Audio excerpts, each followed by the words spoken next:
வணக்கம். இது நியூஸ் 8 தமிழ்நாடு செய்திகளை தொகுத்து வழங்குவதற்காக நான் பாலவேல் சக்கரவர்த்தி. செய்திகளை விரிவாக பார்ப்பதற்கு முன்னர் முதலில் தலைப்புச் செய்திகளை பார்க்கலாம்.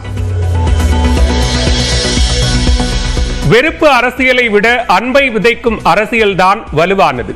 பழங்குடியினருக்கான 1000 வீடுகளை திறந்து வைத்த முதலமைச்சர் மு க ஸ்டாலின் பேச்சு.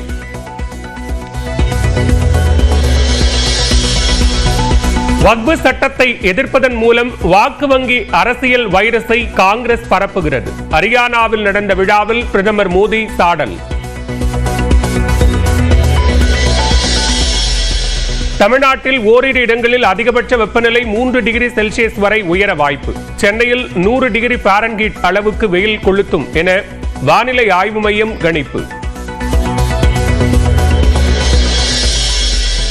அதிமுகவில் இருந்து விலகல் என பரவும் தகவலுக்கு முன்னாள் அமைச்சர் ஜெயக்குமார் மறுப்பு. பாஜகவுடன் கூட்டணி அமைத்தால் விலகுவதாக கூறவில்லை என விளக்கம். பிஜேபி கூட்டணி அமைந்தால் விலகுவதாக சொன்னார் என்று சொல்லி அவருடைய கருத்தை சொன்னார். அவர் நான் எந்த நேரத்திலையும் நான் அதுமாதிரி சொல்லவே இல்லை. அது ஒரு திட்டமிட்டு ஒரு ஃபேக் கார்டு, அதாவது ஒரு பொய் செய்தி.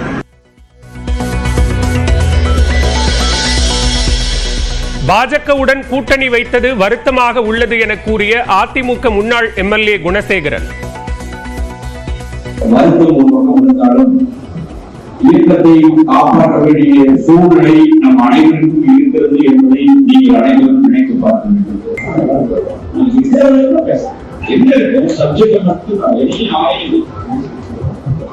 கூட்டணி பற்றி பேசும்போது அழுத அதிமுக கவுன்சிலர் கண்ணப்பன். இயக்கத்தை காப்பாற்ற வேண்டும் எடப்பாடி காப்பாற்றுகிறார். எந்த சூழ்நிலை நமக்கு இந்த கட்சிக்கு எடுக்க வேண்டிய சூழ்நிலை நமக்கு நிர்பந்தம். அதிமுகவுக்கு 50 லட்சம் இஸ்லாமியர்கள் வாக்களிக்க மாட்டார்கள் என இந்திய யூனியன் முஸ்லீம் லீக் தலைவர் காதர் மொய்தீன் பேட்டி. அதிமுக சொல்வதை இஸ்லாமியர்கள் நம்பியதில்லை என்றும் கருத்து. 50 லட்சம் முஸ்லீம்கள் யாரும் இந்த ஏடிஎம்கேக்கு கொஞ்ச நேரம் இருந்த அந்த அன்பு கூட இனி இருக்காது. நிச்சயமாக அவர்கள் போடுகிற ஓட்டு பிஜேபிக்கு போடுற ஓட்டு, பிஜேபி போடுறது ஓட்டு தங்களை தாங்களே அழித்துவதற்கான ஓட்டு.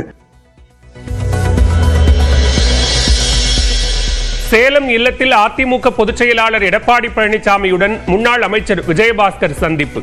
நம்பர் பிளேட் இல்லாத காரில் சென்று 1 மணி நேரத்துக்கும் மேலாக ஆலோசனை. பிரதமர் நரேந்திர மோடியை வாழ்நாளில் மறக்க மாட்டோம் என பேசிய வீடியோவை பகிர்ந்துள்ள பிரேமலதா. யாருடனும் கூட்டணி பேச்சு நடத்தவில்லை என அண்மையில் கூறியிருந்த நிலையில் ட்விட்டரில் வீடியோவை பகிர்ந்தார்.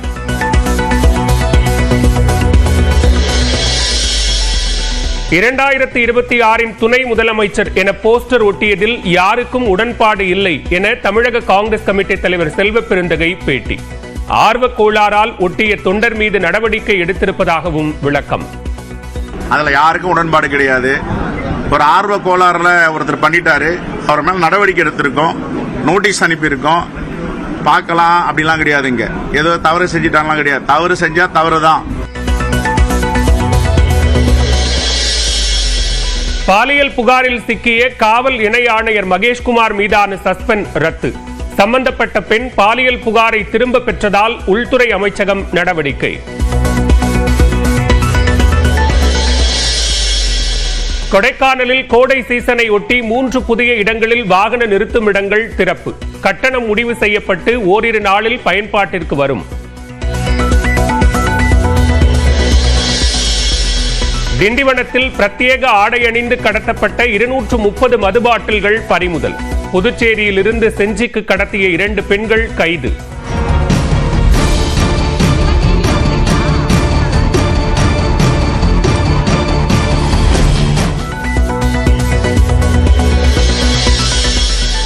தமிழ் புத்தாண்டையொட்டி கோயில்களில் அலைமோதும் பக்தர்கள் கூட்டம். திருவண்ணாமலை, திருச்செந்தூர் உள்ளிட்ட கோயில்களில் சிறப்பு பூஜை.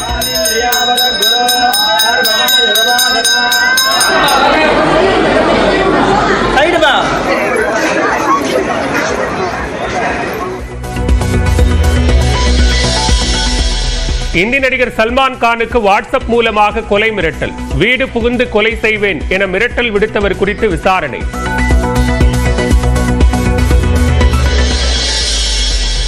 குஜராத் கடற்கரையில் 300 கிலோ போதைப் பொருள் பறிமுதல். 1800 கோடி மதிப்புள்ள போதைப் பொருளை கடலோர காவல்படையினர் கைப்பற்றினர்.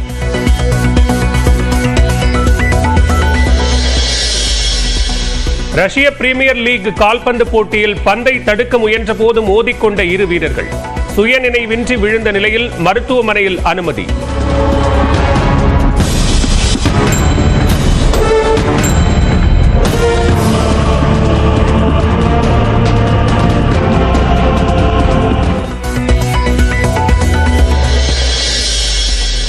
விஜய் ஜெனிலியா நடித்த சச்சின் படத்தின் ட்ரைலர் வெளியானது.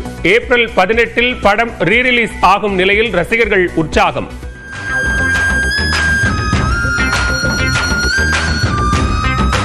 நாம் போய் இவ்வளெல்லாம்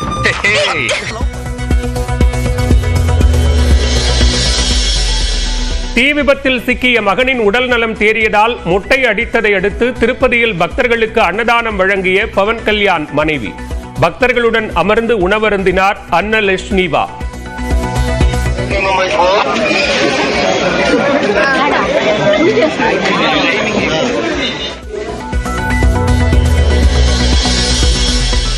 ஐபிஎல் லீக் போட்டியின் இன்றைய ஆட்டத்தை லக்னோவை எதிர்கொள்கிறது சென்னை சூப்பர் கிங்ஸ். தொடர் தோல்வியிலிருந்து மீளுமா என ரசிகர்கள் ஏக்கம்.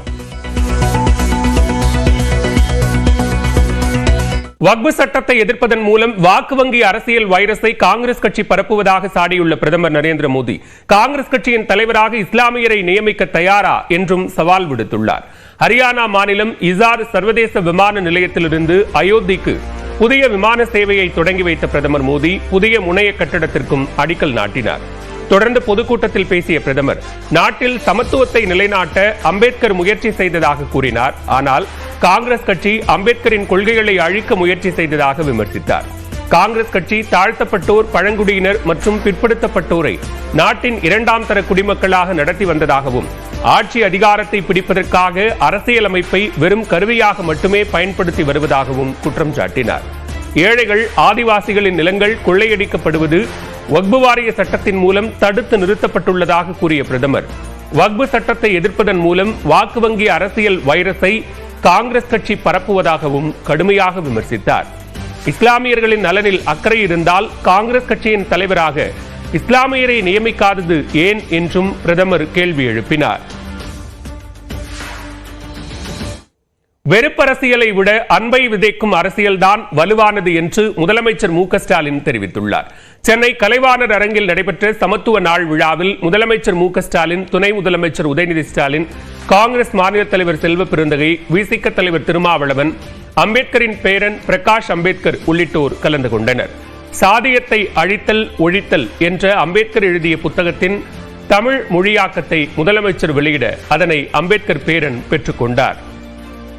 இந்த நிகழ்ச்சியில் பேசிய முதலமைச்சர் சென்னை சைதாப்பேட்டையில் உள்ள MC ராஜா விடுதியில் MC ராஜாவிற்கு மார்பளவு சிலை அமைக்கப்படும் என்று தெரிவித்தார். உயர்கல்விக்கு செல்லும் ஆதிதிராவிடர், பழங்குடியின மாணவர்களின் எண்ணிக்கை ஒவ்வொரு ஆண்டும் உயர்ந்து கொண்டே வருவதாக கூறிய முதலமைச்சர் ஆதிதிராவிடர், பழங்குடியினரின் ஒருங்கிணைந்த வளர்ச்சிக்கான நலத்திட்டங்களை செயல்படுத்தி வருவதாகவும் தெரிவித்தார். சமத்துவத்தை நோக்கி நமது சமூகம் நகர வேண்டும் என்ற அடிப்படையில் நமது முன்னெடுப்புகள் இருப்பதாகவும் முதலமைச்சர் கூறினார். சாதிய ஏற்றத்தாழ்வு இல்லாத சமத்துவ சமுதாயத்தை அமைக்கணும். இதுக்கான மாற்றம் தனி மனிதர்கள தொடங்கி சமூகத்தோட ஒட்டுமொத்த எண்ணமா வெளிப்படணும். அப்போதுதான் ஆயிரம் ஆண்டுகளாக இந்த மண்ணிலையும் மக்களுடைய மனசிலையும் இருக்கிற ஏற்றத்தாழ்வுகளை நீக்க முடியும். ஆயிரக்கணக்கான ஆண்டுகள் கொண்ட வரலாற்றில் கடந்த 100-200 ஆண்டுகளாக நாம் அடைந்திருக்கக்கூடிய வளர்ச்சியும் வெற்றியும் சமூக மாற்றமும் கொஞ்சம்தான். நமக்குள்ள ஏற்பட்டிருக்கக்கூடிய முற்போக்கு சமத்துவ எண்ணங்களும் சிந்தனைகளும் எல்லாருக்கிட்டையும் ஏற்படணும். அதுக்காக நாம் ஓயாம ஒழிக்கணும். வெறுப்பு அரசியலை விட அன்பை விதைக்கக்கூடிய அரசியல் தான் வலுவானது, ஆற்றல் வாய்ந்தது. நமது உழைப்பால் சமூகத்தில் எஞ்சியிருக்கும் சில கொடுமைகளையும் முறியடிப்போம் என்றும் முதலமைச்சர் சூளுரைத்தார். எதிரிகளுடைய பரப்புரைகளையும் அடையாளம் கண்டு கொண்டாலே அந்த தடைகளை உடைக்கிறது எளிதாகிவிடும். இந்த சமூகத்தில் அங்கங்க நடக்கிற ஒரு சில பிற்போக்குத்தனமான செயல்களை காட்டி இதுதான் பெரியார் மண்ணா, இதுதான் அம்பேத்கர் மண்ணான்னு நீலிக்கண் வெடிக்கிறவங்களோட எண்ணம் என்ன தெரியுமா? இந்த மண்ணில் இந்த கொடுமைகள் இன்னும் தொடருது என்ற கவலை கிடையாது.